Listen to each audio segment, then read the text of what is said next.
Bapak, kami mengucap syukur untuk hari ini kami boleh kembali untuk bersama-sama mengadakan seminar. Kami percaya Engkau telah hadir ketika kami memuji menyembah-Mu, dan sebentar kami juga akan siap untuk mendengarkan kebenaran firman-Mu. Mari Roh Kudus, Engkau yang ada di dalam hati kami, silahkan Engkau mengurapi setiap kami semuanya dengan urapan pengajaran dan roh hikmat dan wahyu turun atas kami semuanya, sehingga kami boleh menangkap, mengerti apa yang akan kami pelajari bersama-sama pada kesempatan hari ini. Terima kasih Bapa, dalam nama Tuhan Yesus kami serahkan acara ini, kami percaya dan mengucap syukur. Haleluya, amin. Puji Tuhan, salam Bapak Ibu Saudara, apa kabar? Saya percaya kita semua luar biasa dan baik-baik karena Tuhan tidak pernah meninggalkan di dalam kehidupan kita. Apapun yang terjadi dalam kehidupan kita, saya percaya Tuhan selalu bersama-sama, dan kita percaya kalau ada Tuhan tidak ada yang mustahil. Apapun yang kita hadapi kita bisa melewati bersama dengan Tuhan dan hasilnya pasti baik. Oke Bapak Saudara, hari ini kita akan bersama-sama belajar firman Tuhan dalam seminar ini.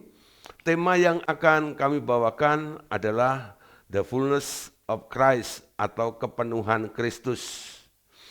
Kenapa tema ini diangkat? Ya, sebuah pertanyaan yang muncul ketika saya mempersiapkan materi seminar ini. Kenapa kita harus mengalami kepenuhan Kristus? Ketika saya merenungkan, saya diingatkan kembali bagaimana awal mula ketika Allah menciptakan manusia itu, desainnya daripada Allah, kita tahu ya. Tuhan berkata dalam Kejadian ya, pasal 1 ya, ayat 26, 27, 28, berfirmanlah Allah, marilah kita menjadikan manusia menurut rupa dan gambar kita. Desainnya adalah manusia itu dijadikan, diciptakan untuk menjadi seperti Allah, serupa dengan Allah. Namun kita tahu ya, sejak manusia jatuh dalam dosa, rencana Allah untuk memenuhi manusia itu dengan kepenuhannya itu terpending. Jadi sebelum manusia jatuh dalam dosa, ketika manusia itu ada di Taman Eden, setiap hari sejuk, Tuhan Allah itu selalu turun ke taman itu. Untuk apa? Untuk ngobrol dengan Adam. Tujuannya adalah supaya Adam itu banyak menerima sesuatu dari Tuhan Allah. Sampai akhirnya nanti hasil dari pergaulan atau perjumpaan antara manusia dengan Tuhan Allah itu akan menjadikan manusia itu akan menjadi penuh sama seperti Allah, seperti apa yang telah didesain awal oleh Allah ketika Allah menciptakan manusia tersebut. Ya, nah saudara, kita lihat satu ayat dulu. Dari 1 Korintus 6 ayat 17. Tetapi siapa yang mengikatkan dirinya pada Tuhan menjadi satu roh dengan Dia. Pergaulan, perjumpaan manusia dengan Tuhan akan menghasilkan dampak ya yang luar biasa. Oleh karena itu, tadi sudah saya katakan bahwa Tuhan Allah sengaja turun untuk bertemu dengan manusia, untuk berjumpa, dan terjadi satu komunikasi, kedekatan. Kalau ayat ini dikatakan tetapi siapa mengikatkan dirinya, kata diikat itu kan semakin rapat, semakin mendekat seperti itu ya, kepada Tuhan, menjadi satu roh dengan Dia. Saudara, dunia modern sekarang ini, orang banyak yang gak peduli lagi dengan Tuhan. Mereka lebih fokus kepada materi. Karena mereka menganggap bahwa kalau punya uang, dia bisa melakukan banyak hal. Oleh karena uang sudah menjadi kebutuhan yang sangat penting bagi manusia ini, makanya manusia mulai mengejar uang. lebih mengejar uang daripada mengejar Tuhan. Ayat ini berkata, siapa yang mengikatkan diri pada Tuhan menjadi satu roh dengan Dia. Kalau kita mengikatkan diri dengan uang, kita akan serupa dengan uang. Yang nilainya kadang-kadang naik dan turun. Tapi kalau kita mengikatkan diri dengan Tuhan, saudara, ada jaminan, ada kepastian. Kita akan menjadi satu roh dengan Dia, dan kita akan diubah menjadi serupa dengan Dia. Nah, Bapak Saudara, dosa membuat manusia terputus dengan Allah. Dalam Kejadian 6 ayat yang ketiga, berfirmanlah Tuhan, rohku tidak akan selama-lamanya tinggal di dalam manusia. Karena manusia itu daging, tetapi umurnya akan 120 tahun saja. Dari ayat ini yang di headlight ya, itu kata daging. Ya. Manusia udah dinilai oleh Tuhan ketika bertambah jahat, terfokus dengan dunia, akhirnya menjadi manusia yang hanya bersifat daging. Ketika manusia ini ya sudah kehilangan unsur Allah di dalam dirinya, daging itulah yang mendominasi. Sehingga manusia akhirnya hidup di dalam daging, ya. Akhirnya gaya hidupnya fleshly, ya, hidup dalam daging atau kedagingan. Orang-orang yang kedagingan, ciri-cirinya apa? Saudara, orang yang dipimpin oleh roh adalah orang yang selalu tunduk karena dipengaruhi oleh roh itu. Tapi orang yang kedagingan karena dia jatuh dalam dosa, hidupnya akhirnya selalu mengikuti keinginan-keinginan dagingnya tersebut. Siapa yang menyebabkan manusia jatuh dalam dosa? Kalau kita lihat gambar di sini ya, Anda lihat ini peristiwa bagaimana Hawa digoda oleh si ular, oleh si iblis. Inilah awal pertama manusia sekarang kena intervensi dari si iblis. Akibatnya terjadi kemerosotan. Kemuliaan Allah hilang, gitu ya. Rasa ingin untuk mengenal Allah juga tidak ada. Semakin hari semakin rusak. Tuhan Yesus pernah mengatakan, ya, orang-orang yang bapaknya adalah iblis, ya. Dia selalu mengikuti keinginan-keinginan daripada si bapaknya itu. Yohanes 8 ayat 44. Kita baca sama-sama. Iblislah yang menjadi bapakmu dan kamu ingin melakukan keinginan-keinginan bapakmu. Ia adalah pembunuh manusia sejak semula dan tidak hidup dalam kebenaran. Sebab di dalam dia tidak ada kebenaran. Apabila ia berkata dusta, ia berkata atas kehendaknya sendiri, sebab ia adalah pendusta dan bapak segala dusta. Ya, saudara, kita tahu siapa sebenarnya yang mempengaruhi di dalam kehidupan kita ini. Orang yang dipengaruhi oleh Allah, ya, berbeda dengan orang yang dipengaruhi oleh dunia atau daging atau oleh iblis. Tuhan berkata, iblislah menjadi bapakmu. Dan kamu ingin melakukan keinginan-keinginan bapakmu itu. Siapa bapaknya? Si iblis itu adalah pembunuh manusia sejak semula. Dan si iblis itu tak pernah hidup di dalam kebenaran. Kenapa? Karena memang di dalam dia tidak ada kebenaran sama sekali. Isinya hanya dusta, dan ia berkata-kata atas kehendaknya sendiri. Sebab memang ia pendusta dan bapak segala dusta. Nah, Bapak Saudara, orang-orang yang kedagingan cenderung untuk melakukan keinginan-keinginan daripada daging. Paulus menulis di dalam Galatia pasal 5 ayat 19 sampai 21. Jadi sebelum masuk pada pembahasan kepenuhan Kristus, saya memberikan dulu alasan-alasannya. Kenapa kita perlu untuk mengalami kepenuhan Kristus ini. Karena terjadi sebuah kemerosotan dari rencana Allah yang terpending. Sebenarnya Allah ingin memenuhi manusia itu sampai kepenuhan Allah terjadi atas mereka. Namun akhirnya karena ada kesempatan iblis intervensi, ya disitulah rencana Allah itu akhirnya terpending untuk mengalami kepenuhan Kristus. Apa sih yang dilakukan oleh daging itu? Keinginan-keinginan apa ketika kita mulai terdorong untuk melakukan keinginan-keinginan daging dalam kehidupan kita? Dalam Galatia 5, 19-21 kita tahu ya, perbuatan daging telah nyata, yaitu percabulan, kecemaran, hawa nafsu, penyembahan berhala, sihir, perseteruan, perselisihan, iri hati, amarah, kepentingan diri sendiri, percideraan, roh pemecah, kedengkian, kemabukan, pesta pora, dan sebagainya. Terhadap semuanya itu kuperingatkan kamu, seperti yang telah kubuat dahulu, bahwa barang siapa melakukan hal-hal yang demikian, tidak akan mendapat bagian dalam kerajaan Allah. Ya. Nah, saudara, tentang masalah keinginan daging, kan kita sudah tahu.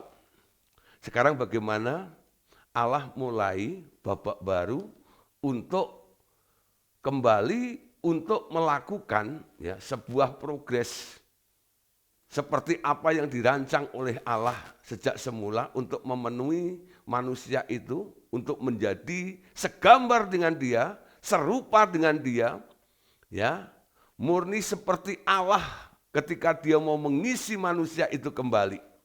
Nah, oleh sebab itu, awal pertama yang Tuhan lakukan, ya, tidak dia dilakukan atau Allah mulai melakukan sebuah restorasi kepada manusia itu.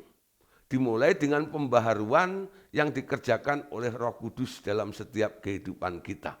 Ya, bicara tentang kepenuhan, saudara. Ya, sebelum kita masuk pada kepenuhan Kristus, sebenarnya ada 3 macam kepenuhan, ya. Kepenuhan Roh Kudus, kepenuhan Kristus, lalu sampai kepada kepenuhan Bapa. Ya. Nah, saudara, untuk memindahkan kesadaran ya dari alam materi atau alam daging ini untuk masuk pada dimensi atau alam roh, seseorang harus mengalami ya baptisan Roh Kudus. Sampai orang-orang ini mereka mengalami namanya the fullness of Holy Spirit atau kepenuhan Roh Kudus. Ya, kepenuhan Roh Kudus. Kita tahu tanda-tanda orang kepenuhan Roh Kudus apa? Pertama, dia dilengkapi dengan kuasa Allah, betul? Firman Tuhan katakan, tinggallah di kota ini sampai kamu dilengkapi dengan kuasa dari tempat yang maha tinggi. Kamu akan menerima kuasa kalau Roh Kudus turun ke atas kamu. Kamu akan menjadi saksiku di Yudea, Samaria, ya, sampai seluruh bumi. Dilengkapi dengan kuasa.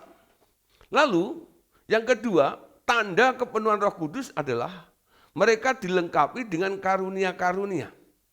Ya, ada 9 karunia yang melengkapi orang-orang yang sudah mulai dipanggil dan terjun dalam pelayanan. Ya, kita sudah bahas pada seminar yang lalu tentang 9 karunia juga. Nah, tanda kepenuhan Roh Kudus juga yang tidak kalah penting dari hanya memperoleh kuasa dan mendapatkan karunia-karunia adalah mereka rela dan mau untuk dipimpin oleh Roh. Ya, rela dan mau dipimpin oleh Roh. Sehingga Roh itu akan membawa Anda kepada seluruh kebenaran. Ketika kita masuk pada sebuah kebenaran ini, kita akan mengetahui apa yang harus terjadi berikutnya dalam kehidupan kita. Saudara, kalau hanya kepenuhan Roh Kudus dengan 2 tanda, penuh dengan kuasa dan karunia, tapi enggak dipimpin oleh Roh, mereka enggak menyadari bahwa mereka harus masuk pada satu tahap berikutnya. Mereka hanya senang ada di daerah dipenuhi Roh Kudus saja. Yang penting nih, ya, saya jadi powerful, ya. Yang penting nih, ada karunia-karunia di dalam diri saya. Tapi ketika kita ya masuk pada tanda kepenuhan Roh Kudus yang ketiga, rela dan mau dipimpin oleh Roh. Roh itu akan membawa kita pada kebenaran dan mendorong kita untuk bertumbuh, untuk masuk pada rencana Allah ke level berikutnya. Setelah dipenuhi oleh Roh Kudus, ya, sekarang kita tahu, ya. Makanya Galatia pasal 5:25 katakan, jikalau kita hidup oleh Roh, baiklah hidup kita juga dipimpin oleh Roh. Akhirnya saudara, ya, setelah kita mengalami kepenuhan Roh Kudus, kita akhirnya akan masuk pada the fullness of Christ atau kepenuhan Kristus. Nah, oke Bapak Saudara, apa artinya kepenuhan Kristus itu? Ya, apa artinya kepenuhan Kristus itu? Seperti apa yang sudah saya bahas di awal tadi, arti daripada kepenuhan Kristus itu artinya kita kembali kepada pola desain Allah yang semula. Jadi bukan sesuatu yang baru, tapi sesuatu yang Allah pernah lakukan, sesuatu yang pernah Allah kerjakan atas manusia, tapi terpending karena manusianya kurang fokus. Ya, kurang fokus. Akhirnya, ya, Allah harus menunggu begitu lama dan akhirnya sekarang inilah waktunya. Ya. Inilah saatnya kita menangkap betapa pentingnya kita sekarang mengalami the fullness of Christ atau kepenuhan Kristus itu. Ya, inilah saudara rencana Allah kembali ya kepada pola desain Allah ya, di mana Dia mau mengubah kita diubah menjadi serupa dengan gambarnya. Ayat yang terkenal Roma 8 ayat 29. Yuk kita baca sama-sama ya ayat ini, karena ayat ini harus menjadi satu mutu di dalam kehidupan kita. Ayat ini penting sekali. Banyak orang hanya mengutamakan suka dengan ayat yang ke-28. Kita tahu bahwa Allah turut bekerja dalam segala perkara untuk mendatangkan kebaikan. Semua baik. Kalau enggak baik enggak mau gitu ya. Nah, pokoknya pilih gitu aja. Kenapa? Terpengaruh dengan Roma 8 ayat 28. Apakah itu salah? Ya enggak salah. Ya. Memang Allah memulihkan, betul. Tapi setelah dipulihkan, sehingga terjadi sebuah kebaikan di dalam kehidupan Anda harus ngerti maksudnya.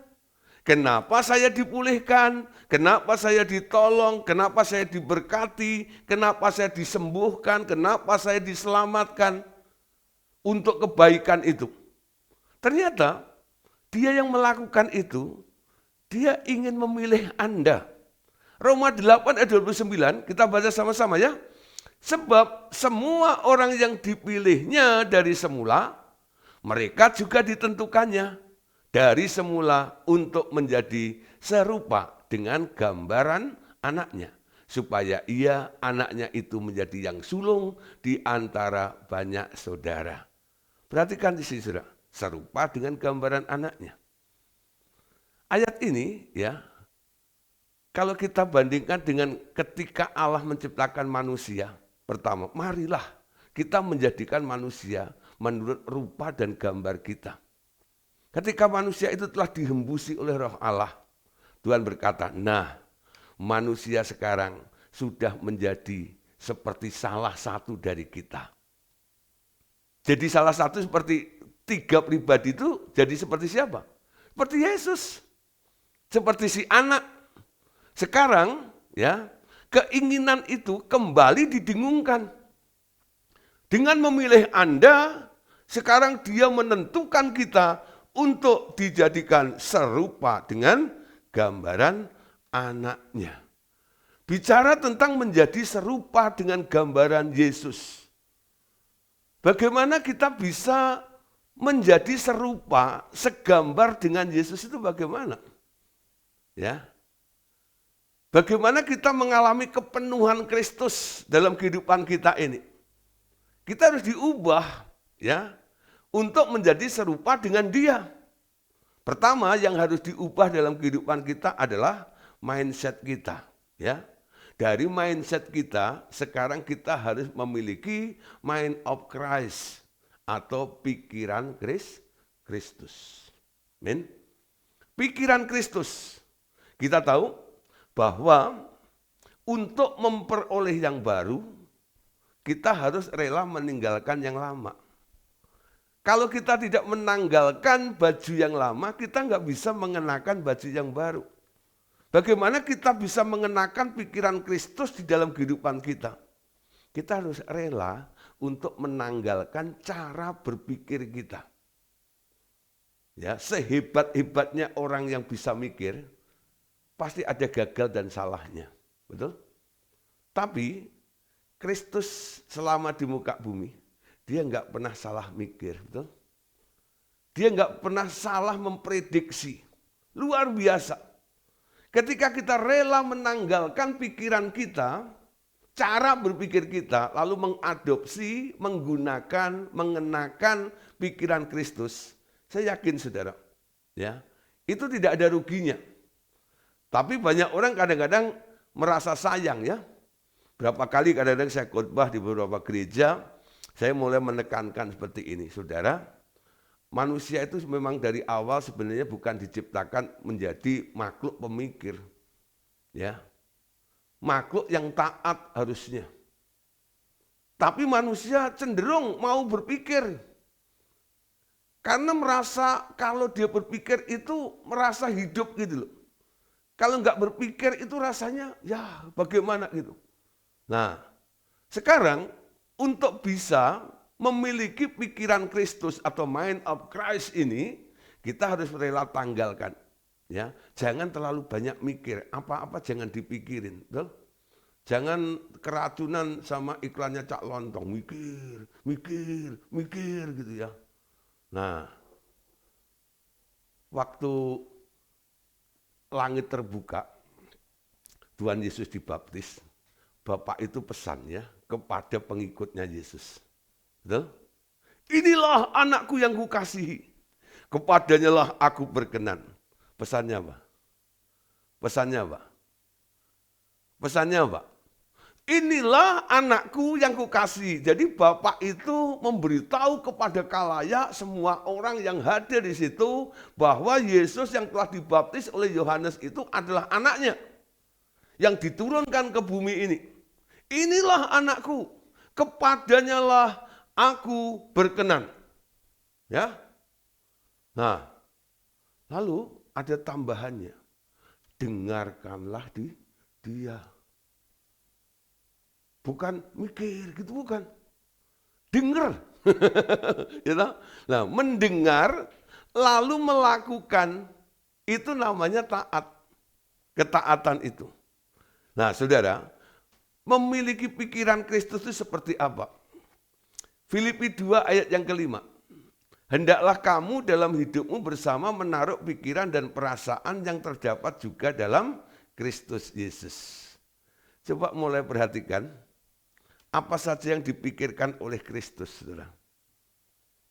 Apa yang dipikirkan oleh Kristus ketika Kristus itu ada di muka bumi. Ketika Tuhan Yesus ada di muka bumi khususnya 3,5 tahun dalam masa pelayanannya itu. Apa yang dipikirkan oleh Yesus coba? Apa yang dipikirkan? Cuman satu dipikirkan. Apa yang dilakukan oleh Bapak? Dia selalu mikir Bapaknya. Bukan mikir dirinya. Amin. Bukan mikir dirinya tapi selalu mikirin Bapaknya itu loh. Fokusnya selalu ke Bapaknya itu. Dia mau lihat Bapaknya itu yang dipikirkan oleh Yesus. Apa yang bisa membuat Bapak itu senang gitu. Nah, hal yang dipikirkan Yesus itulah yang sekarang juga boleh kita pikirkan sama-sama. Ya, bukan berpikir tentang diri kita lagi, tetapi kita mulai berpikir tentang apa yang Tuhan mau lakukan dan membuat dia senang. Amin. Nah, saudara, yang kedua tadi katakan ya, selain pikiran, ternyata ada perasaan Kristus, ya, perasaan Kristus. Nah, dalam Filipi 2 ayat 5, ya, saya ambil dari terjemahan firman Allah yang hidup, di situ dikatakan, hendaklah saudara bersikap seperti Yesus Kristus, ya. Bersikap seperti Yesus Kristus. Kata bersikap ini identik dengan attitude, ya. Nah, jadi bersikap seperti Yesus Kristus. Sikap apa yang Tuhan Yesus lakukan, ya? Yang pertama kita lihat attitude-nya Yesus, ya. Dia selalu tunduk dan taat kepada Bapaknya. Tunduk dan taat kepada Bapaknya. Kembali baca Filipi 2, 5 sampai yang ke-7. Hendaklah kamu dalam hidupmu bersama menaruh pikiran dan perasaan yang terdapat juga dalam Kristus Yesus, yang walaupun dalam rupa Allah, tidak menganggap kesetaraan dengan Allah itu sebagai milik yang harus dipertahankan, melainkan telah mengosongkan dirinya sendiri dan mengambil rupa seorang hamba dan menjadi sama dengan manusia. Ya. Nah, saudara, walaupun dalam rupa Allah tidak menganggap kesetaraan dengan Allah itu sebagai milik yang harus dipertahankan. Ada sebuah kerelaan untuk diubah. Ya, perasaan Kristus itu luar biasa. Tidak mempertahankan haknya sebagai Allah, bahkan dia rela, ya, mengosongkan dirinya sendiri, mengambil rupa seorang hamba, mengosongkan dirinya untuk dipenuhi oleh Allah. Tadi sebenarnya saya mau pakai peraga, ya, tapi di sini nggak ada gelas, ya, adanya botol semua. Ya. Nah, gelas yang bening, gitu ya. Nah, saudara, gambarkan segini aja ya. Ketika manusia, ya, diciptakan oleh Allah, memang sudah jadi seperti gelas yang kosong awalnya, betul? Lalu Tuhan Allah ingin memenuhi manusia itu dengan semua yang ada di dalam Allah itu masuk ke dalam manusia itu. Nangkep ya? Awalnya, jadi gelas yang kosong itu mau diisi dengan hal-hal yang dari Allah gitu loh. Tapi belum sempat penuh, tahu-tahu manusia sudah diganggu sama si iblis. Lalu sama si iblis diisi dengan kopi. You know, kalau Allah itu gambarannya air putih gitu ya. Lalu ketemu sama iblis, diintervensi sama iblis, digoda sama iblis, terus sama iblis dipujuk, diisi terus dengan kekhawatiran, dengan kecemasan, betul ya? Dengan kebutuhan hidupnya, sehingga manusia jadi manusia yang duniawi itu saya gambarkan seperti gelas yang diisi dengan kopi. Isinya apa?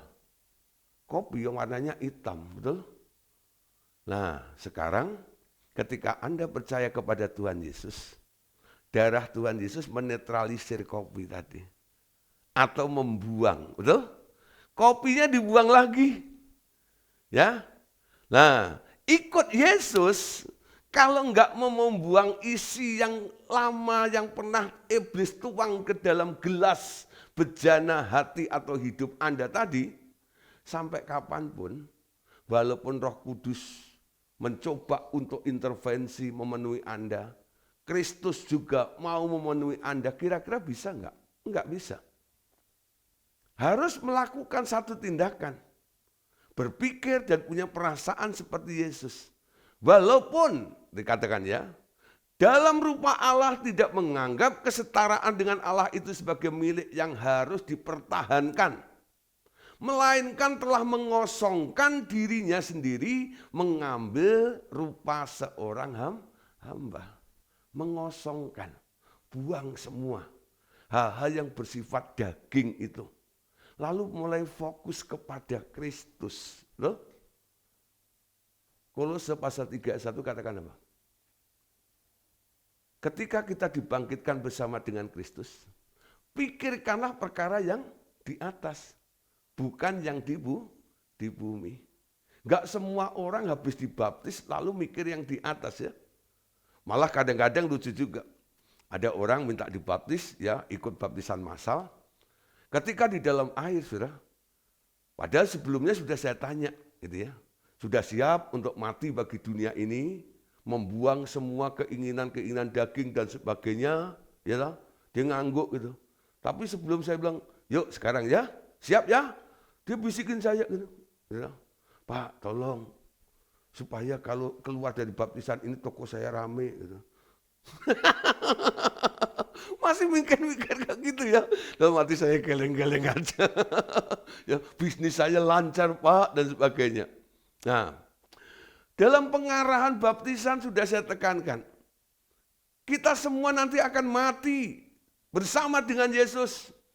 Dikuburkan bersama dengan Yesus, dibangkitkan bersama dengan Yesus menjadi manusia baru, ciptaan baru di dalam Yesus. Yang lama sudah berlalu, dikuras habis, harusnya kosong. Lalu mulai fokus kepada Dia, bukan fokus kepada dunia lagi. Ya, nah kalau Tuhan masih menyuruh Anda untuk melanjutkan bisnis itu ya lakukan. Tapi kalau Tuhan bilang stop, karena dipandang itu menghalangi pertumbuhan rohani Anda, ya Anda harus rela juga. Ya, sebagai bukti Anda manusia baru, ciptaan baru di dalam Tuhan. Amin. Jadi mengalami kepenuhan Kristus itu bukan hanya teori, tapi harus disertai dengan praktek dalam kehidupan ini. Diawali dengan mengosongkan diri, lalu mengambil sifat Allah itu, terus setiap hari kita lihat Tuhan. Tuh ya. Barang siapa mengikatkan dirinya kepada Tuhan, dia akan menjadi serupa dengan Dia. Tuh. Menjadi satu roh dengan Dia. Karakteristik daripada Kristus itu nanti akan mulai mengalir dan mengisi kehidupan Anda. Ya. Hal-hal yang dari daging itu mulai tergeser. Karena apa? Ada yang baru, betul? Dalam kehidupan kita ini. Banyak orang kalau dituntut untuk menjadi serupa dengan Kristus kadang-kadang mikir, mana mungkin kita manusia bisa menjadi kayak Yesus itu. Yesus kan Allah, saya kan manusia. Kalau orang mulai bantahan seperti itu, saya mulai katakan, oleh karena itu kamu harus berhenti jadi manusia, saya bilang. Ya, apa sih baiknya manusia itu? Dan apa sih enaknya dari manusia itu? Memang kalau Anda jadi manusia, Anda selalu menikmati keinginan daging itu. Loh. Tapi kalau Anda berhenti jadi manusia, daging nggak punya kesempatan lagi. Nggak punya kesempatan lagi. Berapa kali Yesus dicobai oleh iblis? Berhasil nggak? Enggak. Karena pikiran Yesus bukan soal perut, betul? Yesus bilang manusia bukan hidup dari roti saja. Ya, tapi dari setiap perkataan yang keluar dari mulutnya Allah. Padahal Yesus lagi lapar, betul nggak ya? Digoda di daerah itu, dia lolos tuh. Kenapa? Karena saudara, Yesus tahu bisa membedakan itu cara berpikirnya. Kalau kita selalu tunduk pada pemikiran manusia, kita selalu toleransi. Tapi kalau kita mulai mengadopsi pikiran Kristus, pikiran Kristus itu adalah pikiran kebenaran tuh. Berpikir yang benar, berpikir yang mulia, yang manis dan sedap didengar. Amin. Pikirkanlah semuanya itu. Itu nanti yang akan terjadi di dalam kehidupan kita semuanya. Pak, tapi itu kan susah, gitu. Tapi kan sulit. Sebenarnya enggak ada sulit, betul? Kita bisa karena belajar. Amin. Kita bisa karena belajar.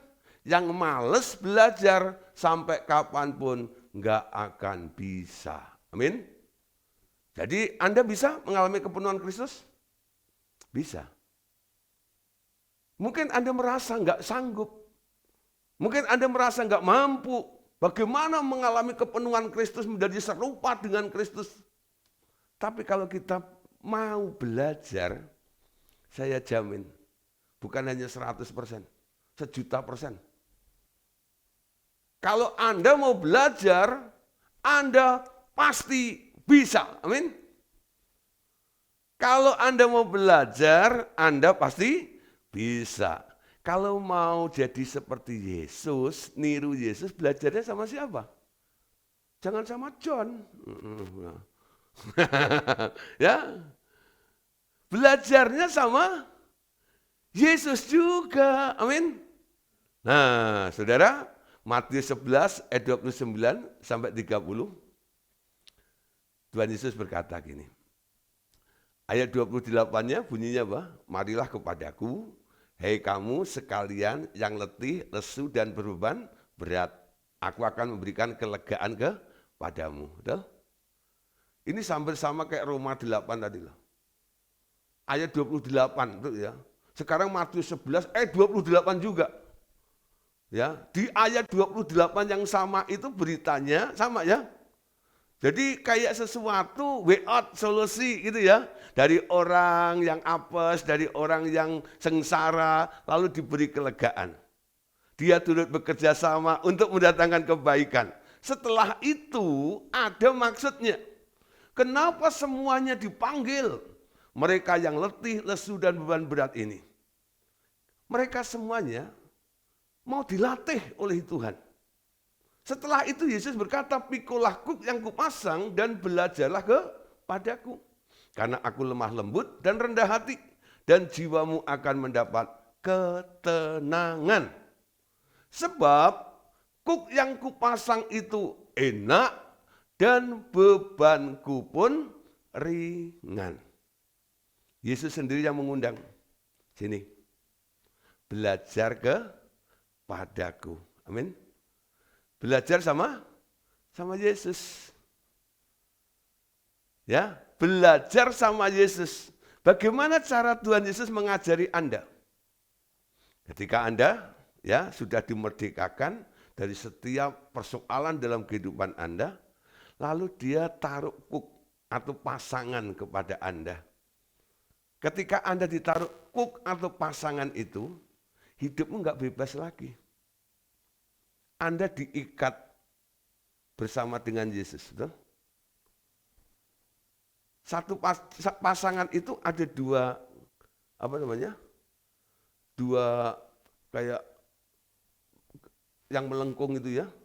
Nah, itu nanti semua ada di leher, untuk di leher Anda, dan untuk di lehernya Yesus gitu loh. Yesus pakai satu, Anda pakai satu. Ya, kuknya itu. Nah, ketika Anda ditaruh kuk di pundak Anda, di punggung Anda itu, disitulah start bahwa hidupmu tidak sebebas dulu lagi. Hidupmu dimiliki oleh Yesus. Sekarang harus belajar. Ngikutin ritmenya Yesus. Dia yang sulung dari antara saudara-saudaranya, betul? Diubah untuk menjadi serupa dengan dia, supaya dia menjadi yang sulung, lalu kita berikutnya berubah sama seperti dia. Ikut polanya Yesus. Kalau Yesus ke kiri, Anda harus ikut ke kiri. Kalau Yesus ke kanan, Anda ikut ke kanan. Yesus berhenti, Anda ikut berhenti. Yesus jalan, Anda ikut jalan. Kalau Anda membangkang, Yesusnya ke kiri, Anda ke kanan, apa yang terjadi? Apa yang terjadi? Kalau Yesusnya berhenti, Anda jalan terus, apa yang terjadi? Apakah Yesus mau ikut Anda? Yesus ikut Anda enggak? Ketika pasangan kuk ini ya, itu kan mengikat satu lain ya. Jadi ketika Tuhan Yesus berhenti, Anda jalan terus gitu, apakah Tuhan Yesus terseret Anda? Enggak. Ketika Anda belok kanan, Yesusnya belok kiri, apakah Yesus ketarik Anda untuk belok kanan? Enggak. Kenapa? Kenapa? Yesus lebih kuat dari Anda, betul ya? Yesus lebih kuat dari Anda, imannya lebih kuat dari Anda. Anda yang gampang terpengaruh, betul ya? Anda yang gampang ngikut arus gitu. Yesus nggak pernah. Dia punya prinsip, betul? Dia punya prinsip. Mau berhenti ya berhenti, gitu kan? Lu mau terus ini, tarik aja kalau kuat. Gitu. Tadi katakan, kuk yang kupasang itu enak dan bebanku ringan. Ada orang yang ikut Yesus, mau belajar kepada Yesus, tapi merasa menjadi beban yang berat dalam hidupnya itu. Dan kuk itu dirasakan nggak enak. Kenapa bisa begitu? Ya tadi, seperti contoh tadi. Ketika Yesus berhenti, Anda jalan terus. Ketika Anda memaksa untuk jalan terus, lehermu kejiret itu loh. Ketarik. Itu ya. Membuat Anda tercekik, hampir nggak bisa bernapas dulu ya. Kenapa? Anda kalah kuat sama Yesus. Ketika Anda belok kanan, Yesus belok kiri, Anda akan ketarik. Itu yang membuat kuk yang sebenarnya nggak kerasa, jadi kerasa berat di dalam hidup Anda. Sebenarnya ikut Yesus, belajar kepada Tuhan Yesus itu gampang. Gampang kalau mau, gampang kalau nurut, betul? Gampang kalau rela, gampang kalau ikhlas. Betul? Kalau Anda sedikit berontak, nggak suka, nggak mau, itu yang menjadikan kuk yang dipasang oleh Yesus itu jadi berat di dalam kehidupan kita. Tahu tentang kehendak Allah itu penting, betul? Tahu tentang rencana Allah itu penting. Supaya kita tidak jalan menurut kehendak kita sendiri, kita tidak melakukan rancangan-rancangan kita sendiri. Sehingga kita bisa seirama, seritme dengan Tuhan. Belajar. Untuk itu, Anda harus dilatih belajar kepada Yesus. Belajar tentang apa? Ya, belajar hanya 2, materinya cuma 2. Jadi, belajar kepada Yesus itu untuk yang pertama menjadi lemah lembut. Anda tahu artinya lemah lembut? Lemah lembut itu bukan lemah gemulai, apalagi lemah banget. Bukan. Ya, kalau orang ya gampang jatuh, gampang dipengaruhi, gampang gini loh. Ya, itu namanya lemah banget loh, betul ya? Nah, ada juga yang cuman gayanya aja, gitu ya, gitu ya. Lemah gemulai itu, gitu loh. Kayak orang Solo, orang, gitu ya. Sini dong. Kayak Tesi Wahyuni, gitu cincinnya begini, aduh, gitu ya. Itu lemah gemulai namanya, betul ya? Lemah lembut itu beda. Badannya masih perkasa, sterk, gitu ya. Nah, lemah lembut itu sebenarnya fleksibel, ya. Udah ngerti fleksibel? Ya. Jadi fleksibel itu, coba lihat ya. Fleksibel itu adalah sebuah benda, ya, yang bisa dengan lentur mengikuti pola, gitu loh. Kalau dia bengkok atau lurus, miring dan sebagainya, dia dengan mudah untuk mengikuti dan nggak patah, loh ya, fleksibel.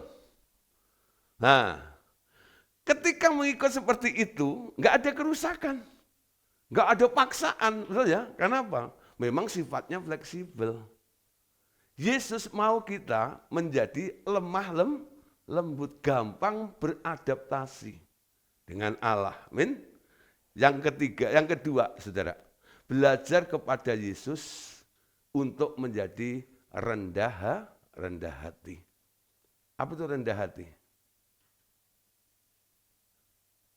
memprioritaskan kepentingan orang lain daripada diri kita. Betul? Mendahulukan orang lain daripada diri kita. Itu yang ada di dalam Yesus. Aku tidak butuh hormat dari manusia. Ya. Makananku adalah melakukan kehendak Bapa. Dia selalu memberi ruang. Semua itu karena Bapa, bukan karena aku. Itu rendah hati. Kalau orang tinggi hati, saudara, pekerjaan orang lain pun diklaim, betul ya? Itu kalau nggak ada saya tuh, nggak jadi tuh. Padahal dia nggak kerja apa-apa. Gitu kan? Padahal yang mati-matian kerja dia, betul ya? Terus dia cuma ngomong gede aja. Itu orang sombong, orang tinggi hati. Tapi orang rendah hati beda, saudara. Walaupun dia telah melakukan sesuatu sampai berhasil gitu ya. Orang lain ya sudahlah, nggak apa-apa. Yang penting semuanya jalan. Ya, terjadi. Saudara, jadi hari ini kita sedang belajar tentang kepenuhan Kristus. Mengalami kepenuhan Kristus bukan sebuah teori atau sebuah khotbah saja yang indah-indah. Tapi harus berani masuk ke dalam suatu proses sehingga kita mengalami sebuah progres. Seperti gelas tadi ya.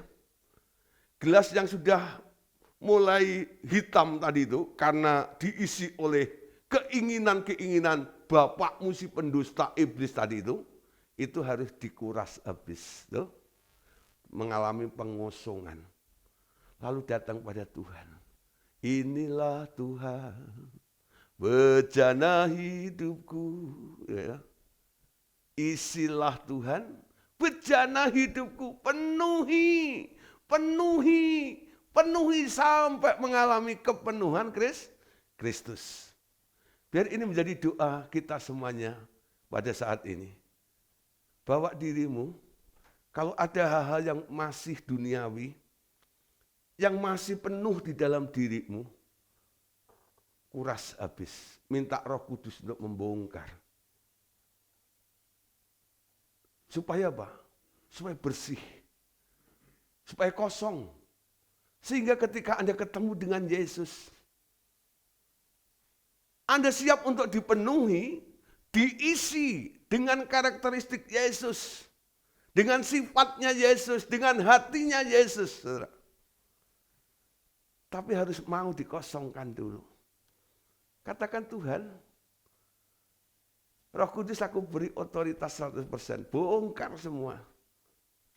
Hal-hal yang masih bersifat duniawi, kedagingan dalam diri saya ini. Kosongkan semuanya. Supaya Kristus boleh penuh di dalam diri saya.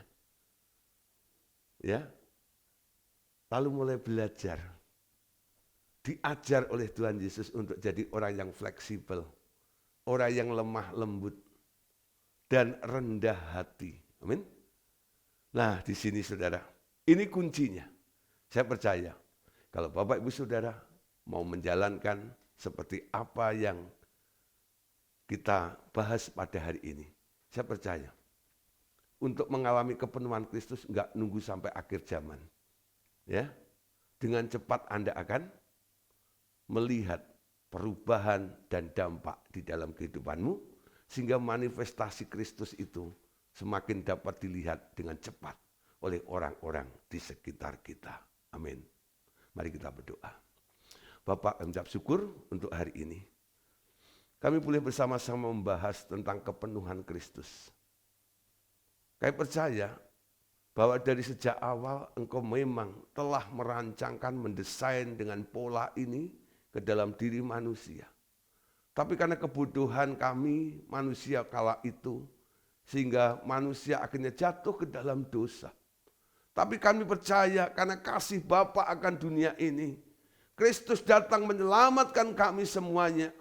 Sehingga sekarang kami ditebus, kami dikuduskan, kami disucikan. Dan sekarang kami tidak lagi mau menjadi hamba dosa. Kami mau Tuhan sekarang, biarlah Roh Kudus, Engkau yang ada di dalam kehidupan kami. Kami beri otoritas 100% saat ini. Untuk membongkar, mengosongkan semua hal-hal yang masih bersifat duniawi.